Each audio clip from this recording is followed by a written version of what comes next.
오늘 말씀의 제목은 사랑의 출구 예수님이 됩니다. 우리가 대강절이 되기에 대강절에 우리가 본문을 많이 사용합니다. 근데 제가 본문을 선택하면서 한 가지 기억나는 일이 있었습니다.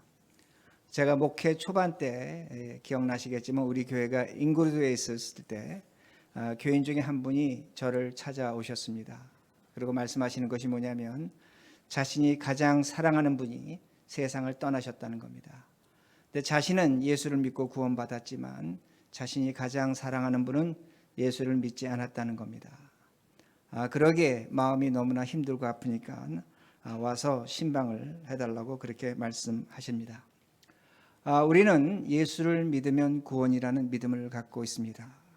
그러나 예수를 믿지 않으면 구원받지 못한다고 그렇게 또한 믿고 있습니다. 그분도 그렇게 생각을 하신 겁니다. 그러니까 그 사랑하는 사람, 자신을 위해서 평생 수고한 사람을 생각하니까 너무나 힘이 드니까 와서 신방을 부탁하신 것이 됩니다. 그리고 제가 이제 그 집에 갔습니다. 그 집에 갈 때 제가 예수를 믿지 아니하고 하늘나라 돌아가신 분을 위해서 제가 본문을 갖고 설교한 적이 있습니다. 여러분, 믿음으로 구원이라는 것은 구약 성경에도 있습니다. 그러기에 구약 성경을 보면 우리 신앙의 선배들 중에 아브라함 같은 사람은 믿음으로 구원을 이룬 사람 중에 하나가 됩니다. 그러나 구약 성경은 전반적으로 우리에게 보여주는 것이 뭐냐면 믿음보다는 율법이었습니다. 율법을 지킴으로 하나님 말씀에 따라 삶으로 말미암아 구원이 있음을 가르쳐주고 있습니다. 그러기에 믿음의 구원이라는 것은 예수님이 오셔서 우리에게 전하신 것이 됩니다. 그러기에 신약 성경 사복음서를 보면 예수님이 여러 차례 내 믿음이 너를 구원했다 그런 말씀이 나옵니다. 그런데 아마 이 소식을, 이 믿음의 구원이라는 것을 바울도 제자들을 통해서 전해 들은 것 같습니다. 그런데 바울 당시에는 성경이 없었습니다. 성경이 없었기 때문에 바울은 설교하는 사람이었기 때문에 아마 그는 구약 성경에서 이 믿음으로 구원을 얻는다는 것을 찾아낸 것 같습니다. 그러게 하박국 2장 4절에 보면 의인은 믿음으로 살리라는 그 말씀을 바울이 찾았고 그 말씀을 자신의 로마서인 1장 17절에 사용합니다. 그러게 로마서 1장 17절에는 의인은 믿음으로 살리라는 그 말씀이 분명히 있습니다. 그러게 바울은 로마서에서만 믿음에 대한 것으로 구원을 이룰 수 있다는 것을 한 30차례 정도 강조합니다. 그것이 우리에게 주어진 성경이었습니다. 그리고 종교개혁가 마틴 루터가 지금부터 500년 전에 로마서 1장 17절의 그 구절을 갖고 종교개혁을 하는 겁니다. 믿음으로 구원을 얻는다는 겁니다. 의인은 믿음으로 산다는 겁니다. 그 정신과 그 과정을 거쳐서 오늘날 우리 개신교인들이 믿음으로 구원을 얻는 것을 신앙 고백하고 또한 우리가 그렇게 믿고 살아간다는 말씀이 됩니다. 제가 왜 이렇게 길게 설명을 드렸냐면 우리가 믿음으로 구원을 얻는다는 것은 단순한 어떤 한 가지 사건이 아니라 어떤 역사적 과정과 시간을 통해서 우리에게 주어진 것이라는 겁니다. 그것을 우리가 신앙 고백하고 있다는 겁니다. 그러기에 우리가 한 가지 참 조심해야 될 것은 뭐냐면 우리가 믿음으로 구원은 확신하고 있지만 믿음으로만 구원을 얻는다고 하나님께서 믿음으로만 구원으로 모든 사람을 구원하신다고 하나님의 입장에서 우리가 이것을 이야기할 때는 참으로 조심해야 됩니다. 왜냐하면 우리는 하나님의 자리를 빼앗는 것이 됩니다. 그러기에 성경은 우리에게 가르쳐주는 것이 뭐냐면 구원은 하나님의 선물이라는 겁니다. 하나님만이 주시는 겁니다. 우리의 어떤 믿음도 필요할 것이고 행위도 필요할 것이고 노력도 필요하지만 구원은 하나님의 선물 되심을 분명히 가르쳐주고 있습니다. 그러기에 우리는 신앙이 무엇인지 하나님의 사랑이 무엇인지를 깊이 생각할 줄 알아야 됩니다. 신앙생활할 때 내가 구원받았다, 하나님의 사랑이 있다, 굉장히 막연한 겁니다. 굉장히 추상적인 겁니다. 그러기에 우리의 신앙의 선배들은 그 신앙을 고백했습니다. 어떻게 고백했느냐? 처음에 우리 예수 그리스도 오시고 제자들에게 믿음을 가르쳐 주셨습니다. 그 당시에는 성경이 없었습니다. 그럴 때 믿음의 사람들은 사도신경을 갖고 사도신경으로 우리의 믿음이 무엇인지를 고백했습니다. 그리고 교회가 조금 성장하면서 예수 그리스도의 인성과 신성에 대해서 굉장히 혼란이 있었습니다. 예수님을 어떻게 믿어야 될지 몰랐습니다. 우리의 죄를 위해서 오신 분이고 우리를 구원하시는 분인데 그분에 대해서 우리가 믿음을 어떻게 고백할 줄을 몰랐습니다. 그러기에 니케아 신경을 고백했고 그 니케아 신경으로 우리의 믿음 예수 그리스도가 하나님이며 사람이라는 것을 분명히 고백했습니다. 또한 종교개혁으로 세상이 달라졌습니다. 인문주의가 나오고 학문이 나오면서 우리가 바라보는 세상이 과거가 달랐다는 겁니다. 그럴 때 웨스트민스터 신앙 고백과 스코틀랜드 신앙 고백으로 우리가 믿음을 어떻게 갖고 살 것인가, 정치, 경제, 사회 이 복잡한 세상에서 어떻게 살 것인가를 그렇게 고백했다는 말씀이 됩니다. 이런 일은 역사적으로 계속 일어나게 됩니다. 그러기에 2차 세계대전 때에 독일의 히틀러가 메시아라고 했을 때 발멘 신학 선언이 나옵니다. 저가 메시아가 아니라는 겁니다. 독일 사람들의 80% 이상이 히틀러를 메시아로 믿었습니다. 독일 루터란들이 그렇게 지지했습니다. 그때에 신앙 고백하는 겁니다. 우리가 믿는 메시아는 어떤 것이고 우리가 믿는 하나님은 어떤 믿음에 대한 고백이 있었다는 겁니다. 마찬가지입니다. 미국에서 1967년에 신앙 고백이 있었습니다. 인종 갈등이 있었고 인권에 대한 이야기가 나왔을 때 우리가 믿음으로 어떻게 이것을 바라볼 것인가를 고백했다는 말씀이 됩니다. 그러게 믿음이라는 것은, 신앙이라는 것은 어떤 단순한 한 가지 사건에서 시작된 것이 아니라 어떤 역사적 과정과 시간 속에서 우리에게 주어진 것임을 분명히 우리가 알아야 된다는 겁니다. 그러기에 구원이 하나님의 절대적 선물입니다.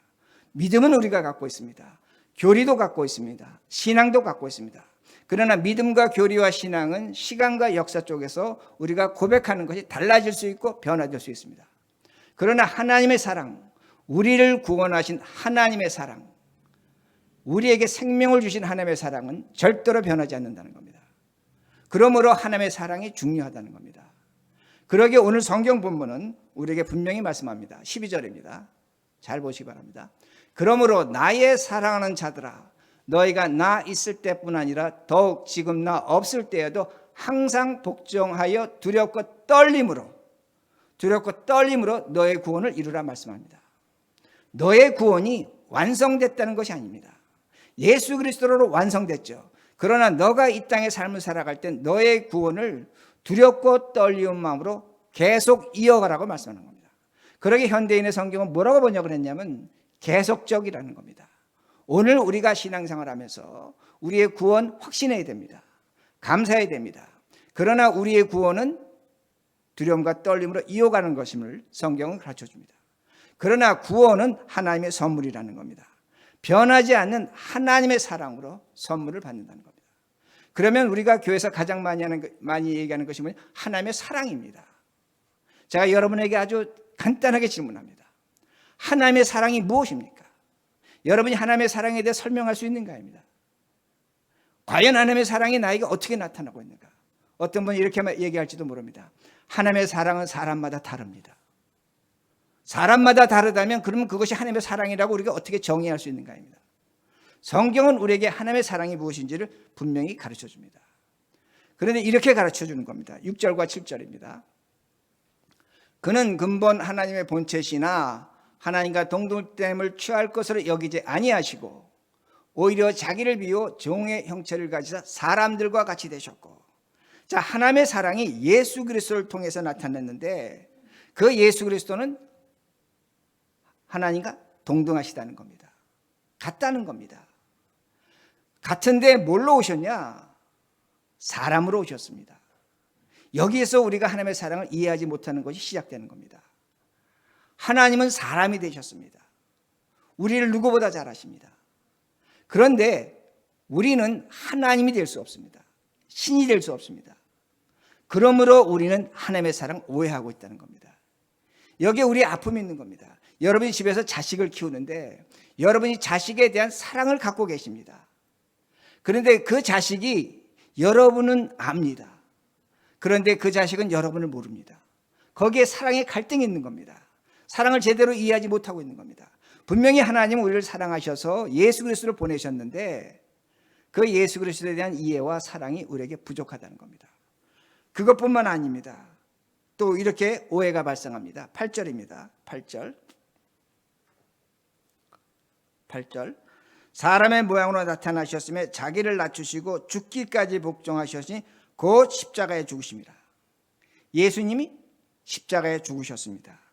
근데 예수님이 십자가에 대해서 죽으신 이유는 뭐냐면 우리가 죄의 종이기 때문입니다. 그런데 예수님은 6절과 7절에서 뭐라고 말씀하면 종으로 오셨습니다. 우리를 이해하시려고, 우리에게 사랑을 주시려고 종으로 오셨습니다. 그리고 죄의 종된 우리를 구원하시겠다는 겁니다. 예수님은 죄의 종으로 오셨다는 것은 종으로 오셨다는 어떤 의미가 되냐면 그 종이라는 의미는 종 중에 가장 비천한 종입니다. 초대교회 당시에는 종들도 계급이 있었고 차별이 있었습니다. 근데 예수님의 종된 모습은 최하위급 종으로 오셨다는 겁니다. 왜 종으로 오셨냐? 죄의 종으로 살아 우리를 구원하시기 위해서 오셨다는 겁니다. 문제는 뭐냐? 우리가 오늘도 왜 하나님의 사랑을 이해하지 못하냐? 우리는 우리 스스로 죄의 종이 아니라고 생각합니다.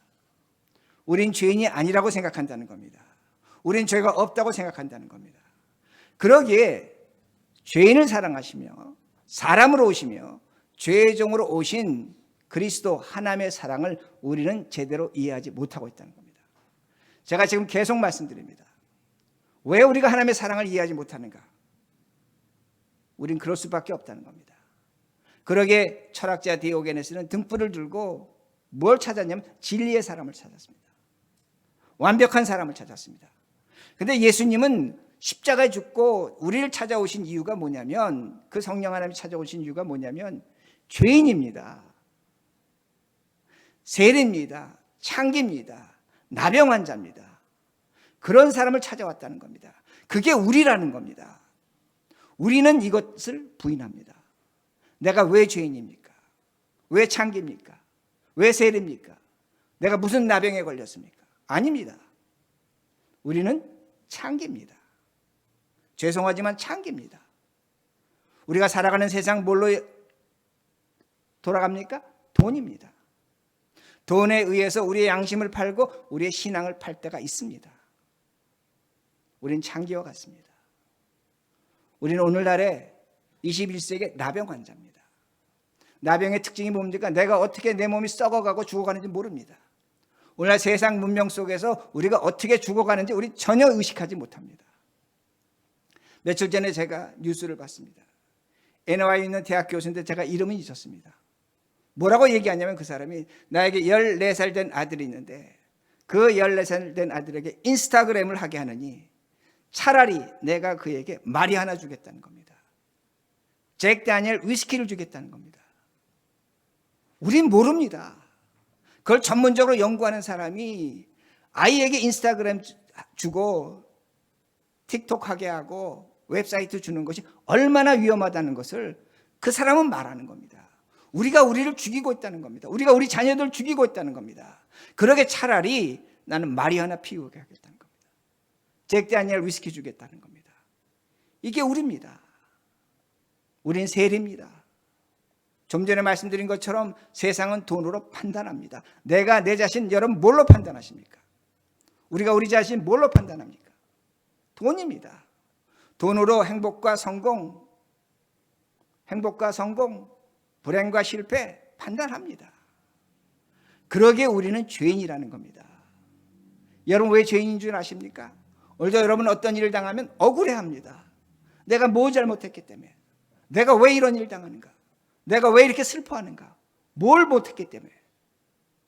여러분 왜 그렇습니까? 잘못이 없다는 겁니다. 너무나 당연하게 살았는데 난 잘못한 것이 없는데 그렇게 됐다는 겁니다. 자신의 죄를 모르는 겁니다. 우리는 우리의 죄를 모르고 있다는 말씀이 됩니다.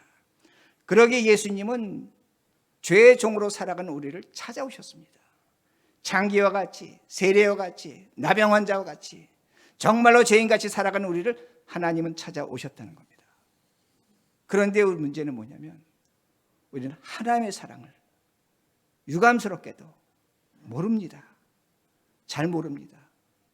그 목사님 당신은 아십니까? 예, 저는 성경을 통해서 조금 압니다. 그러기 오늘 말씀드리는 겁니다. 그럼 하나님의 사랑의 시작은 어디 있는가 합니다. 하나님의 사랑의 시작이 있습니다. 우주 만물을 창조하시고 하나님께서 에덴 동산을 만드시고 아담을 두셨습니다. 거기에 하나님의 사랑이 시작되는 겁니다. 하나님과 인간의 관계가 시작되는 겁니다. 근데 그 사랑이 끝납니다. 어떻게 끝나냐면 아담이 선악과를 먹으러 말미암아 하나님과 사람의 사랑이 끝이 납니다. 그리고 네 가지 모습이 나타납니다. 어떤 사랑이 끝난 결과로 나타나냐면, 첫째는 사람이 하나님을 두려워 숨습니다. 두 번째는 아담과 이브가 부부가 벌거벗었으나 부끄러워한다고 말씀합니다. 세 번째는 자신의 생계를 책임지는 노동을 해야 됩니다. 그리고 네 번째는 죽음이 찾아온다는 말씀이 됩니다. 근데 이 사랑이 끊어진 결과가 둘째 아담 예수 그리스도로 완벽하게 부활됩니다. 성경은 이걸 우리에게 분명히 가르쳐 주는 겁니다. 그러기에 그 예수가 오늘 성경 본문에는 하나님이라고 말씀하는 겁니다. 하나님과 동등하다고 말씀하시는 겁니다. 죄인으로 살아가는 우리를 구원하시기 위해서 종으로 오신 하나님이라는 겁니다. 그 예수가 오심으로 뭐가 됐습니까? 우리는 하나님을 두려워하지 않습니다. 하나님 앞에 예배를 드리는 자가 됐습니다. 그리고 오늘 우리가 부부관계를 갖고 있는데 부끄러워하지 않습니다. 벌거벗었으나 부끄러운 관계를 갖지 않습니다. 인간관계에서 부끄러운 관계를 갖지 않으려고 노력하고 살아가고 있다는 겁니다. 하나님의 사랑이 있기 때문이라는 겁니다. 세 번째는 하나님의 사랑이 우리에게 주어졌기 때문에 우리는 우리가 하고 있는 노동, 직업에 대해서 하나님이 주신 기업이요, 달란트요, 청지기로 믿고 살아가는 겁니다. 달라진 겁니다. 마지막으로 하나님이 사랑이 회복됐기 때문에 우리에게 죽음 넘어 영원한 생명을 확신합니다.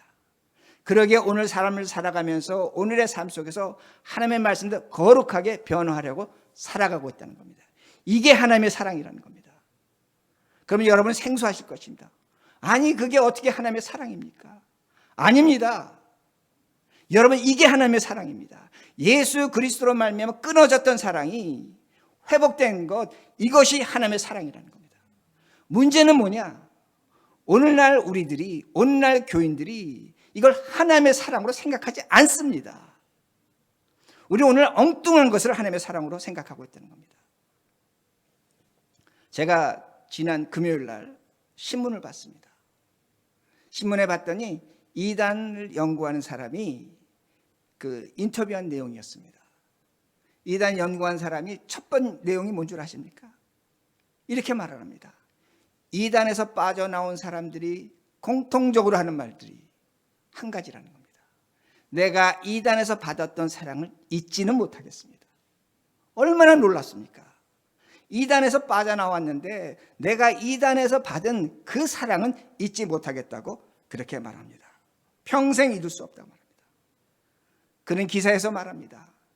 이단은 더 큰 사랑을 강조한다고 합니다. 이단은 교회보다 더 사랑의 열심이라고 말합니다. 사랑의 방점을 찍는다고 얘기하는 겁니다. 서로 사랑하자고 말한다는 겁니다. 그러기에 그분이, 이단 연구하시는 분이 교회 가면 자기는 이렇게 얘기한다고 합니다. 이단이 가짜가 저렇게 사랑의 열심인데 우리도 좀 더 사랑의 열심을 내자고 그렇게 얘기한다고 합니다. 저는 근데 그 기사를 보면서 일부분은 동의합니다. 그러나 그의 말에 전체는 동의하지 못합니다. 사랑하자는 것은 동의합니다. 그러나 그도 사랑을 오해하고 있다는 말씀이 됩니다. 제가 그 신문에 댓글을 봤습니다. 사람들이 어떻게 생각하는가? 교인들이 어떻게 생각하는가? 세상이 어떻게 생각하는가? 뭐라고 써있냐면 교회가 이단하고 똑같다는 겁니다. 친분을 강조하는 모임도 만들고 외로운 사람도 도와주고 20대는 입시가 되면 이단이나 교회나 백일기도 한다고 말합니다. 청년부도 만들고 순모임도 하고 악기도 가르치고 외국인을 데려다가 영어도 가르친다고 합니다. 이단도 교회도 그렇게 한다는 겁니다. 제가 놀라운 기사를 봤습니다. 뭐라고 써있냐면 이단도 교회도 신장이 없는 사람에게 신장을 떼어준다고 말합니다. 정말 사랑이 나타나는 겁니다. 저도 할 수 없는 사랑을 하고 있다는 말씀입니다. 이단도 전도하고 선교합니다. 제가 선교와 전도를 낮추는 것은 아닙니다. 오해하지 마시기 바랍니다. 그들도 아프리카에 교화원 짓고 학교 짓습니다. 누구보다 열심히 합니다. 홈레스들에게 식사 주고 심지어 용돈도 주고 있다고 말합니다. 우리가 똑같은 사랑을 하고 있습니다. 근데 그 댓글에 달린 그 내용을 보면 교회를 조롱합니다. 비방합니다. 왜 우리는 사랑을 했는데 왜 비방받고 조롱받는가 합니다. 교회는 돈만 바친다고 얘기합니다. 목사들이 올바른 것 가르치지 않는다고 그렇게 얘기합니다. 기독교도 이단이라고 말합니다. 사람이 하나님을 만들었다고 합니다. 돈만 찾는다고 말합니다. 이단 조롱하는 글은 없습니다. 죄다 보면 교회를 비방하고 조롱하고 있다는 말씀이 됩니다. 그러게 우리는 질문해 봐야 됩니다. 우리가 하나님의 사랑을 한다고 하는데 왜 하나님의 사랑을 한다고 교회 이름으로 헌금하고 세상 나가서 저 먼 곳에까지 가서 선교하고 전도하는데 왜 이런 조롱받습니까? 무엇이 잘못됐는가입니다. 잘못된 겁니다. 우리가 하나님의 사랑을 오해하고 있다는 겁니다. 하나님의 사랑을 잘못하고 있다는 말씀입니다. 우린 하나님의 사랑을 사랑으로 인정하지 않습니다. 그러기에 우리는 이런 오해를 받고 있다는 겁니다. 제가 좀 전에 말씀드린 것처럼 예수님으로 회복된 사랑을 사랑으로 생각하지 않습니다. 여러분, 예수님으로 회복된 것이 사랑의 시작이라는 겁니다. 사랑의 근본이라는 겁니다. 그러기에 오늘 우리가 어떻게 사랑합니까? 오늘도 우리는 어떻게 사랑합니까? 먼 곳에 가서 사랑합니다. 다시 말씀드립니다. 사랑입니다. 사랑해야 합니다. 그러나 우린 가까운 곳에 가까운 사람에게 사랑을 하지 않습니다. 예수님이 우리에게 회복된 사랑은 뭐냐면 가까운 곳에 있는 사랑입니다. 가까운 사람에게 하는 사랑입니다. 어디서 하는 겁니까? 여러분, 첫째가 뭐였습니까? 하나님을 두려워하지 않는 겁니다. 예배입니다. 내가 함께 신앙생활을 하는 교회를 사랑하시는 겁니다. 함께 신앙생활하는 교인들을 사랑하는 겁니다. 여기에 대해서 우리는 우리 머릿돌기에는 그렇다고 할 수 있습니다. 그러나 우리가 듣는 교회 소식들은 그렇지 않음을 너무나 많이 보여줍니다. 가까운 사람들과 하나 되지 못하고 분열하고 싸우는 모습이 오늘날 모습이라는 겁니다. 두 번째는 뭡니까? 부부가 벌거벗으나 이제는 부끄러워하지 말아야 됩니다. 가까운 사람입니다. 오늘 내가 사랑을 나타내는데 그 사랑이 내 아내와 남편과 자식입니다. 오늘 우리의 모습을 보고 정말 우리 엄마 아빠는 예수 믿는 사람이야, 저 사랑은 진짜야 라고 우리 자식이 인정해 준다면 여러분, 하나님의 사랑을 실천한 사람입니다. 여러분, 그 사랑의 인정을 누구로부터 받아야 되는가? 멀리가 아니라는 겁니다. 가까운 사람이라는 겁니다. 세 번째는 우리의 생계를 우리가 책임져야 됩니다. 우리 노동해야 됩니다. 직장을 가져야 됩니다. 여러분, 노동과 직장 한다는 건 뭡니까? 동료가 있다는 겁니다. 사람이 있다는 겁니다. 그 직장 동료들이, 같이 일하는 사람들이, 여러분의 동업자들이 여러분에게 하나님의 사랑을 발견하고 있는 겁니다. 정말로 저 사람은 예수 믿는 사람이고 내가 모든 걸 맡길 수 있고 어떠한 일을 해도 함께 할 수 있다는 그 사랑을 여러분이 얻어내고 있는 겁니다. 마지막 뭡니까? 부활입니다. 우리에게 영원한 세계 하늘나라가 있기 때문에 오늘 내가 다르게 사는 겁니다. 내 주변 사람들이 나를 보고 저 사람은 정말로 하늘나라 가는 사람이야, 천국을 소유한 사람이라고 인정받고 있는 겁니다. 이런 사랑이 진정한 하나님의 사랑이라는 겁니다. 그러기에 하나님의 사랑은 먼 곳에 있지 않습니다. 내 가까운 사람에게, 내 가정에, 직장에, 내 공동체에 속해 있는 곳에 하나님의 사랑을 실천하시라는 겁니다. 이게 하나님의 사랑이라는 겁니다. 이런 사랑은 우리에게 책임이 나타납니다. 이런 사랑은 우리에게 손해가 나타납니다. 인내가 나타나고 고민이 나타나고 아픔이 나타나고 시련이 나타납니다. 이 사랑을 우리는 회피합니다. 우리는 먼 곳에 가서 사랑합니다. 다시 말씀드립니다. 제가 그 사랑 낮추는 건 아닙니다. 그러나 알지 못하는 사람에게 사랑하는 것 책임이 없는 겁니다. 쉬운 사랑입니다. 그들은 우리의 사랑을 받고 감사하고 기뻐할 겁니다. 그들에게 도움이 될 겁니다. 좋은 사랑입니다. 하지 말라는 것이 아닙니다. 문제는 뭐냐면 우리는 어려운 사랑을 선택하지 않습니다. 내가 손해보는 사랑 선택하지 않는다는 겁니다. 그러기에 우리가 사랑을 기껏 해놓고 정말로 열심히 해놓고 누구보다 피땀 흘려서 했는데 세상은 우리의 사랑을 조롱한다는 겁니다. 왜 그럴까요? 단 하나입니다. 예수 그리스도가 명령한 사랑을 내가 하지 않기 때문입니다. 여러분의 가정에 있는 옆 사람에게 여러분이 정말로 사랑하고 있는 겁니다. 깊이 생각하셔야 됩니다. 그들이 여러분의 사랑을 인정할 때 하나님이 여러분의 사랑을 인정하는 겁니다. 그 사랑이 우리 사랑의 시작이라는 겁니다. 여러분, 왜 이단이 왜 이단을 우리가 멀리합니까? 그들에는 인간관계 파멸을 갖고 옵니다. 가정의 파괴를 갖고 옵니다. 왜? 그 목적에 사랑이 있기, 그들이 하는 사랑에 목적이 있기 때문에 그 목적을 이루기 위해서 사랑이라는 것을 차용했을 뿐입니다. 그러기에 그 사랑은 파괴적인 겁니다. 그러기에 우리가 하나님의 사랑을 무엇인가 깊이 생각하셔야 됩니다. 그 사랑은 먼 곳에 있는 것이 아니라 가까운 곳에 있습니다. 여러분이 만나는 사람 속에 그 하나님의 사랑이 있다는 것을 기억하시라는 말씀이 됩니다. 그러기에 9절에 이렇게 말씀합니다. 9절. 그러므로 하나님이 그를 지극히 높여 모든 이름 위에 뛰어난 이름을 주사 하나님이 성부 하나님이 성자 예수 그리스도를 똑같은 이름으로 똑같은 자리로 인도하셨습니다. 예수님은 하나님이 되십니다. 10절입니다. 하늘에 있는 자들과 땅에 있는 자들과 땅 아래에 있는 자들로 모든 무릎을 예수의 이름으로 꿇게 하시고. 이 구절은 굉장히 난해한 구절입니다. 어려운 구절입니다. 근데 이 말씀을 제가 그냥 쉽게 풀면 이렇게 됩니다. 하늘에 있는 자들, 예수 그리스도 믿고 구원받은 자들입니다. 땅에 있는 자들, 이 세상 사람들입니다.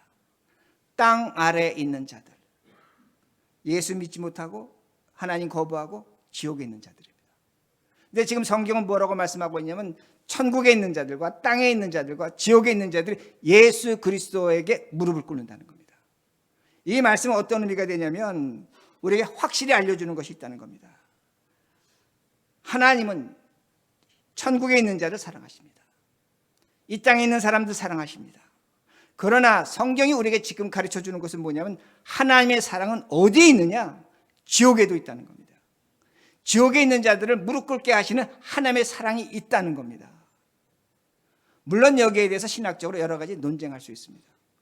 해석이 다를 수는 있습니다. 그러나 성경은 분명히 가르쳐줍니다. 하나님의 사랑이 지옥에 있다는 겁니다. 제가 이것 갖고 제가 처음에 말씀드린 분에게 설교했습니다. 그러나 여러분 조심하셔야 됩니다. 하나님의 사랑이 지옥에 있다고 해서 지옥에 있는 자들이 구원받는다? 그렇게 해석해도 안 됩니다. 언젠간 그 지옥이 사라질 것이다? 그렇게 해석해도 안 됩니다. 그건 만유 구원설을 주장하는 사람들의 생각입니다. 우리는 그런 것을 받아들이지 않습니다. 그런데 성경이 왜 지옥에까지 예수 그리스도의 사랑이 있냐고 말하는 겁니다. 그건 다름이 아니라 오늘 우리가 하나님의 사랑을 실천하지 못할 때에 우린 2021년을 살아가지만 지옥처럼 살아간다는 겁니다. 그 사랑이 우리에게 있다는 말씀입니다. 그러면 여러분 질문하실 겁니다. 아니 왜 우리가 지옥을 살아갑니까? 어떻게 그 사랑이 우리에게 필요합니까? 여러분 우린 지옥을 살아갑니다. 분명합니다. 제가 이렇게 예를 듭니다. 며칠 전에 신문에 난 기사입니다. 덴마크에서 폭설이 나갖고 내려서 아이키아 매장에 있는 사람이 빠져나오지 못했습니다. 그 안에서 하룻밤을 머물렀습니다. 영국에 있는 어느 선술집에서도 폭설이 넘어와서 나가질 못해서 그곳에서 하룻밤을 머물렀습니다. 근데 신문을 보니까 두 곳에서 다 머문 사람들이 하룻밤 참 행복하게 얼굴 모르는 사람들하고 잘 지냈다고 그렇게 말합니다. 그런데 제가 그 기사를 보고 이런 생각을 했습니다. 만약에 그 사람들이 계속 출구가 없이 나올 수 없어서 계속 있었다면 어떻게 됐을까? 하루는 행복했을지 모르지만 아마 계속 있었다면 그들은 그 안에서 지옥을 경험했을 것입니다. 여러분 이 말씀은 어떤 의미가 되냐면 우리가 지금 여기서 예배를 드립니다. 예배를 드리는데 여기 문 다 막았습니다. 출구가 없습니다. 며칠은 괜찮겠죠. 그러나 우리가 어떻게 되겠습니까? 이 자리가 지옥이 된다는 겁니다. 제가 왜 이렇게 말씀을 드리냐면 어느 철학자의 말대로 출구가 없는 것은 타인이 지옥입니다. 이 말씀의 의미는 뭐냐면 출구가 없는 곳에서는 사람 때문에 지옥이 생긴다는 겁니다. 여러분 선술집 때문에 지옥이 되는 것이 아닙니다. 아이키아 매장이 지옥이 되는 것이 아닙니다. 출구가 없는 곳에서는 사람 때문에 지옥입니다. 여러분 이 세상 지구를 멀리서 놓고 보시기 바랍니다. 출구가 있습니까? 출구 없습니다. 우리가 살아가는 세상 사회 출구가 있습니까? 이 사회가 나갈 길이 있습니까? 없습니다. 여러분 개인적으로 여러분의 개인의 삶을 놓고 볼 때, 여러분의 그 마음, 여러분의 삶을 놓고 볼 때 출구가 있습니까? 없습니다. 그럼 여러분이 왜 지옥 같은 삶을 사십니까? 무엇 때문에 우리에게 지옥이 있습니까? 하나입니다. 사람 때문입니다. 어떤 분은 돈이라고 할지도 모릅니다. 그러나 근본적으로 들어가 보면 사람 때문입니다. 우리는 사람을 벗어나 살 수 없습니다. 사람과 함께 살아야 됩니다. 그러나 그 사람이 우리를 지옥으로 만든다는 겁니다. 그 사람이 못나서 악해서가 아닙니다. 인간의 삶은 그럴 수밖에 없다는 겁니다. 출구가 없다는 겁니다. 그런데 그 출구는 한 분 계십니다. 예수 그리스도가 되십니다. 왜 그런가? 11절에 이렇게 말씀합니다. 11절, 모든 입으로 예수 그리스도를 주라 시인하여 하나님 아버지께 영광을 돌리게 하셨느니라. 모든 입으로, 천국에 있는 자나 세상에 있는 자나 지옥에 있는 자들이나 예수님을 주라고 찬송할 때 왜 찬송하는가? 사랑이 있기 때문입니다. 하나님의 사랑이 지옥에 있기 때문입니다. 그러게 찬송하는 겁니다. 우리가 지옥에 있는 사람이 구원받았다 아니라가 중요한 것이 아니라 뭐가 중요하냐면 지옥에 있는 자들도 하나님 예수 그리스도를 찬송한다는 겁니다. 제가 질문하는 것은 무엇이냐면, 여기 이렇게 나와서 우리가 예배를 드리는데 예수 그리스도를 찬송하고 있습니까? 지옥과 같은 나의 인생에서 그리스도를 찬송하고 있는가입니다. 예수님은 지옥에 있는 사람을 사랑하십니다. 예수님의 사랑으로만 지옥의 출구가 나타납니다. 그러게 우리가 어떻게 합니까? 예수님 앞에 무릎을 꿇습니다. 그럼 다시 한번 질문해야 됩니다. 왜 나는 평생 무릎을 꿇었는데 오늘도 왜 나는 지옥처럼 살아가는가? 나는 평생 기도하며 예배드렸는데 왜 나는 지옥처럼 살아가는가? 왜 나는 저 사람 때문에 고통당하고 오늘도 그 고통이 내 삶을 떠나지 않는가? 질문하십니다. 이유는 간단합니다. 무릎을 꿇는다는 건, 찬송한다는 것은 내가 하나님의 사랑을 실천하는 겁니다. 그게 사랑이 뭐냐? 다른 것이 아닙니다. 가까운 데 있는 것 사랑하시기 바랍니다. 먼 곳에 있는 것은 여러분이 실력을 갖춘 다음에, 우리 머릿결개가 실력을 갖춘 다음에 사랑할 수 있습니다. 여러분이 가까운 곳에 내 옆에 앉아있는 아내와 남편을 정말로 사랑하셔야 됩니다. 눈물이 나도록 사랑하셔야 됩니다. 내 자식을 향해서 아픔을 갖고 사랑하셔야 됩니다. 내가 하나님 앞에 무릎 꿇는다는 것은 어떤 의미가 되냐면 사랑할 수 없는 사람 앞에 무릎을 꿇는다는 겁니다. 그러기에 예수님이 십자가에 죽으신 겁니다. 그 사랑을 할 때에 우리에게 출구가 열리는 겁니다. 예수님으로 말미암아 하늘의 문이 열리는 겁니다. 지옥 같은 삶을 살고 있지만, 저 사람 때문에 지옥이고 출구가 없는 것 같지만 세상의 문이 열린다는 말씀이 됩니다. 그러기에 우리 다시 한번 돌아봐야 됩니다. 우리 머릿돌 교회가 오늘 기도해 주셨습니다. 미래로 나가는 교회입니다. 이 나갈 교회가 어떻게 살아야 되는가? 무엇을 해야 되는가? 여러분, 작은 사랑하시기 바랍니다. 정말로 여러분 옆에 앉아있는 사람을 위해서 눈물을 흘리며 기도하시기 바랍니다. 눈물을 흘렸다면 무릎을 꿇으셔야 됩니다. 그 사랑을 실천하셔야 됩니다. 여러분의 자식을 위해서, 여러분의 동업자를 위해서, 사업하는 사람을 위해서, 주변에 만나는 사람을 위해서 여러분이 그렇게 기도하셔야 됩니다. 다른 말씀으로 여러분이 예수님의 사랑을 실천하셔야 됩니다. 예수님으로 회복된 사랑을 가까이서 실천하시라는 말씀이 됩니다. 여러분, 폴 tillich이라는 기독교 철학자는 이렇게 말합니다. 예수님의 사랑을 모르고 사는 것은 저주다라고 얘기합니다. 불행이라고 말합니다. 여러분, 예수님의 사랑이 무엇인가입니다. 하나님의 사랑을 실천하지 않고 사는 사람은 자신의 삶을 파멸의 구조로, 지옥의 구조로 몰아넣는다고 그는 말하는 겁니다. 인간이 망하는 구조가 있다는 겁니다. 폴 tillich은 뭐라고 얘기했냐면 그 사랑을 하지 않을 때 인간은 지옥으로 간다는 겁니다. 지옥으로 만들어버린다는 겁니다. 그러나 사람이 그 예수님의 사랑을 안다면, 사랑받았기 때문에 사랑을 조금이라 한다면 그 파멸의 구조에서 벗어난다고 말하고 있습니다. 그러기에 하나님의 사랑을 우리가 새롭게 이해됩니다. 그리스도가 대강죄로 오셔서 우리를 사랑하십니다. 이제는 추상적으로 하나님이 나를 사랑하십니다. 그렇게 하지 마시기 바랍니다. 이제는 여러분이 있는 자리에서 여러분의 집에서 가까운 곳에서 하나님의 사랑을 나타내시기 바랍니다. 그 사랑이 나타날 때 우린 지옥의 구조에서 벗어납니다. 사랑의 출구가 우리에게 보일 것이고 천국이 보일 것입니다. 이렇게 살아가시는 우리 모두가 되기를 간절히 바랍니다.